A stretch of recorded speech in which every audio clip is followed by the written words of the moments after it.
Kuna filamu ambazo watu huziona kama burudani tu, na kuna filamu ambazo zinakuchekesha kimya kimya ukidhani umeelewa. King Kong ni moja ya filamu hizo. Wengi waliona kama nyani mkubwa, wengine wakaona kama mapigano, lakini wachache sana waliona ujumbe uliojificha. Binadamu ni hatari kuliko mnyama yoyote.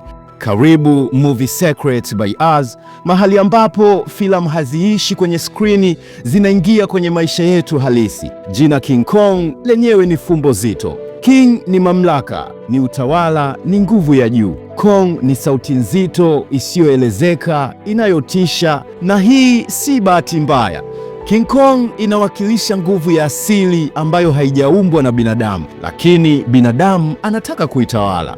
Filamu inatupeleka kwenye Skull Island, kisiwa kilicho katika dunia. Hiki si kisiwa cha kufikirika tu, ni ishara ya maeneo, jamii na tamaduni ambazo hazijaguswa na mfumo wa dunia ya kisasa, lakini bado zinavamiwa kwa tamaa ya faida.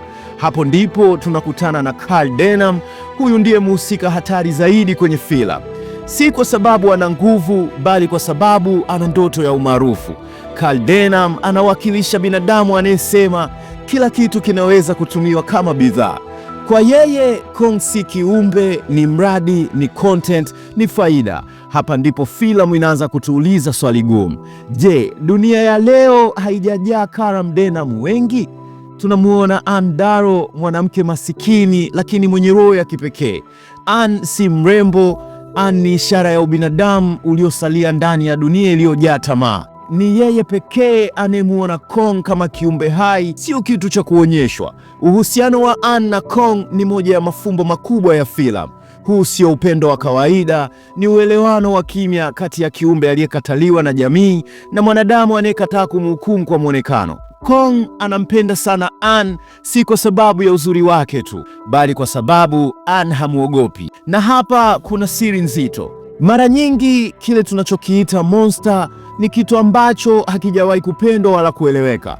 King Kong ananaswa, anafungwa minyororo, anachukuliwa kutoka Skull Island hadi New York. Hapa filamu inageuka kuwa somo la wazi la historia ya dunia.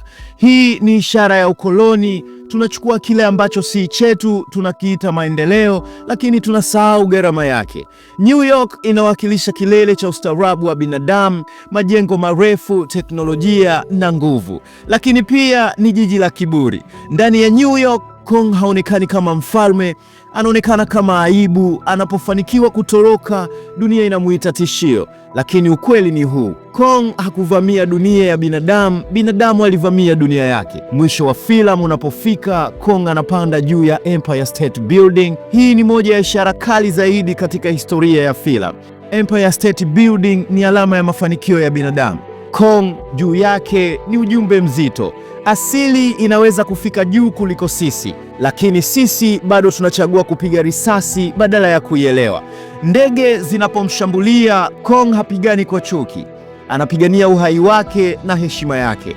Anapomwangalia Anne kwa mara ya mwisho, tunaona huzuni, sio hasira. Maneno ya mwisho yanaposemwa, "It was a beauty that killed the beast," huo ni uongo mzuri sana. Ukweli ni huu: Movie Secret by Us inasema waziwazi, sio uzuri uliomuua Kong, ni tamaa, ni kiburi, ni ubinafsi wa binadamu. King Kong ni filamu inayotuonya, inatuambia kila mara tunapodhani tumetawala asili, tunakuwa tumetengeneza adui yetu wenyewe.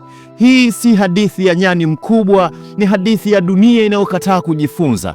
Ni hadithi ya sisi. Kama breakdown hii imekufanya uone King Kong kwa macho mapya, basi fahamu uko mahali sahihi. Hii ilikuwa ni Movie Secrets by Us, mahali ambapo tunavunja siri, ishara, mafumbo na maana halisi yaliyojificha kwenye filamu tunazozitazama kila siku. Share, subscribe na utuambie ni filamu ipi ungependa tuivunje. Asante na karibu.